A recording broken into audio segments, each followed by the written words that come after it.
Terima kasih Anda masih bersama kami. Saudara Wakil Presiden terpilih Gibran Raka Buming Raka mengaku tidak tahu siapa orang toksik yang dimaksud oleh Luhut Binsar Panjaitan.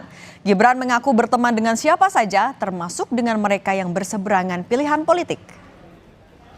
Gibran Raka Buming Raka angkat bicara terkait orang toksik yang dimaksud Menko Marves Luhut Binsar Panjaitan kepada Presiden terpilih Prabowo Subianto.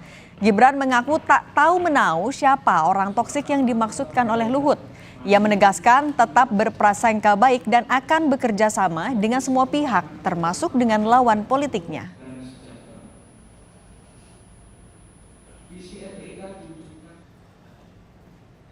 Spesifiknya siapa?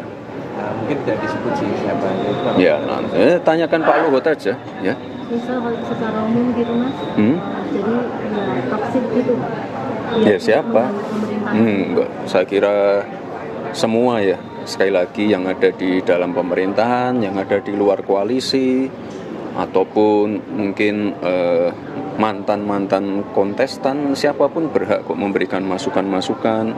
Dan dari awal kan sudah kami paparkan ya, kami siap untuk merangkul semua, kami siap untuk menerima masukan dari semua, kami siap untuk menerima evaluasi dari semua. Jadi ya saya kira tidak masalah ya.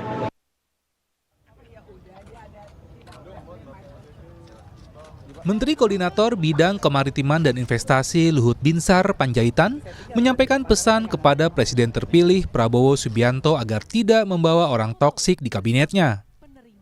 Juru bicara Menko Marves Johadi Mahardi melalui pesan singkat yang dikirimkan ke redaksi Kompas TV angkat bicara maksud dari toksik tersebut. Jody mengungkap Luhut hanya beri pesan kepada Presiden terpilih Prabowo Subianto untuk tidak bawa orang toksik ke pemerintahannya agar tidak menghambat kinerja Kabinet Prabowo. Menanggapi pernyataan Luhut, Ketua Umum PAN Zulkifli Hasan menyebut penyusunan kabinet adalah hak prerogatif Presiden terpilih Prabowo Subianto. Zulhas yakin Prabowo tahu yang terbaik dalam menyusun kabinet.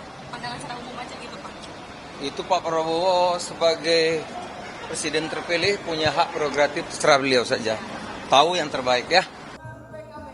Sementara itu, Ketua Umum Partai Kebangkitan Bangsa Muhaimin Iskandar juga turut merespon pesan Luhut ke Prabowo soal tak ada ajak orang toksik di kabinetnya nanti. Caimin menilai pesan Luhut ke Prabowo juga harapan banyak orang karena semua pihak ingin kepemimpinan yang baik.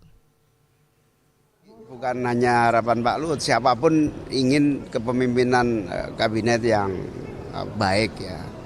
Jadi bagaimana kriterianya saya kira semua orang juga paham. Wakil Ketua Umum Partai Gerindra Habibur Rahman menilai pesan Luhut sebagai nasihat seorang senior kepada juniornya. Habibur Rahman mengungkap Prabowo akan memilih orang yang memiliki kesamaan visi dan misi. Ia pun turut menegaskan hingga saat ini tidak ada elit politik yang memiliki sifat toksik. Pernyataan Pak Luhut ya, bahwa agar Pak Prabowo tidak membawa sosok toksik ke dalam kabinet. Ya tentu ini sebuah nasihat, ya sebuah masukan dari senior ya kepada juniornya bahwa antara para menteri dengan presiden harus ada kesamaan visi, ya bagaimana pengelolaan negara yang maksimal supaya target-target kebangsaan, terutama Indonesia Emas 2045 bisa tercapai. Ya, kalau untuk bangsa dan negara, elit-elit kita yang saat ini tidak ada yang toksik lah ya. Usai ditetapkan sebagai Presiden terpilih oleh Komisi Pemilihan Umum pada 24 April 2024, teka-teki komposisi menteri di Kabinet Prabowo Gibran kini dinanti warga. Diprediksi Kabinet Prabowo Gibran nanti akan diisi oleh sejumlah orang dekat dan partai koalisi pendukung, mengingat besarnya koalisi partai pendukung Prabowo Gibran. Tim Liputan, Kompas TV.